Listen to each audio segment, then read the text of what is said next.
Hello viewers, আসসালামু আলাইকুম। আজকের পর্বে আমি আপনাদের সঙ্গে শেয়ার করব পিৎজার রেসিপি। আজকে আমি আপনাদের গ্যাসের চুলায় পিৎজা বানিয়ে দেখাবো। তো চলুন শুরু করা যাক পিৎজার রেসিপি। প্রথমেই আমি একটি মিক্সিং বলে নিয়েছি 1 কাপ পরিমাণ ময়দা। এখন ময়দাটা নিয়ে মাঝখানে একটু ফাঁকা করে নিব। এখন মাঝখানে ফাঁকা করে নিয়ে এখন এতে দিয়ে দিব মিষ্টি দই। আপনারা এখানে টক দইটা দিবেন। আমার কাছে মিষ্টি দইটা ছিল, এর জন্য আমি মিষ্টি দইটা দিয়েছি। এখন এখানে দিয়ে দিব বেকিং পাউডার, বেকিং সোডা, স্বাদ মতো চিনি এবং স্বাদ মতো লবণ দিয়ে ভালোভাবে মিশিয়ে রেখে দিব। এখন এখানে দিয়ে দিব ইস্ট পাউডার। ইস্ট পাউডারটা দিয়ে আমি এখানে ইস্ট পাউডারের সাথে ময়দাটা ভালোভাবে মিশিয়ে নিব এবং একটি ডো তৈরি করে নিব। ডোটা তৈরি করা হয়ে গেলে এখন এতে দিয়ে দিব সাদা তেল দিয়ে মেখে রেখে দিব 30 মিনিটের মতো। এখন আমি আরেকটি মিক্সিং বলে নিয়ে নিব মুরগির মাংস। এতে দিয়ে দিব রসুন কুচি, গোলমরিচের গুঁড়ো, চিলি ফ্লেক্স, ভিনেগার, দিয়ে দিব চিনি এবং স্বাদ মতো লবণ দিয়ে দিব সাদা তেল। এখন ভালোভাবে মিশিয়ে এটা 10 মিনিটের মতো ম্যারিনেট করে নিব। এখন আমি আরেকটি কড়াইতে তেল গরম করে নিব। তেলটা গরম হয়ে আসলে এতে দিয়ে দিব মুরগির মাংসগুলো। এগুলো হালকা ভেজে নিব, বেশি ভাজা যাবে না। ভাজা হয়ে গেলে এটা নামিয়ে নিব। এখন আমি একটি কড়াইতে তেল দিয়ে দিব রসুন কুচি, পেঁয়াজ কুচি। এগুলো হালকা ভাজা ভাজা করে এখন দিয়ে দিব বেটে রাখা টমেটো।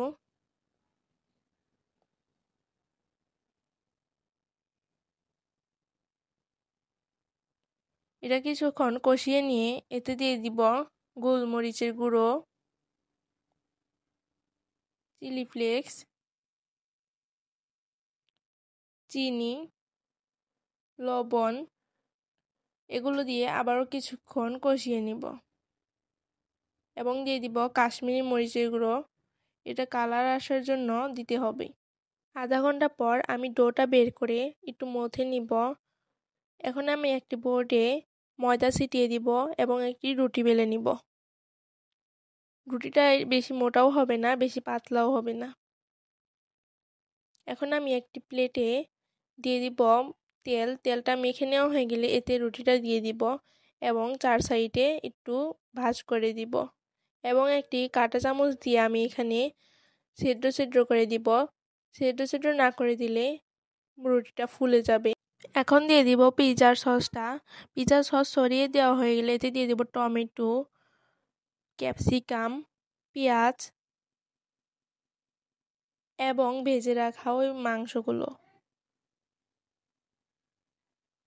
আমি দিয়ে দেবো চিজটা পিৎজায় গ্রেট করে দিব। এখন আমি চুলায় একটি কড়াই বসিয়ে দিব। কড়াইটি একটু বড় হতে হবে। এতে আমি স্ট্যান্ড দিয়ে দিব এবং 10 মিনিটের মতো আমি কড়াইটা গরম করে নিব।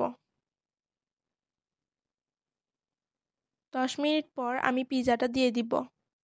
এটা আমি 30 মিনিটের মতো রান্না করে নিব। রান্না করার সময় এটা কম আঁচে রান্না করতে হবে। তো আজকে আমার রেসিপিটি এই পর্যন্তই। আপনারা সবাই ভালো থাকবেন এবং আমার চ্যানেলটি সাবস্ক্রাইব করে দিবেন। আর আমার আজকের রেসিপিটা কেমন লাগলো অবশ্যই জানাবেন। আল্লাহ হাফেজ।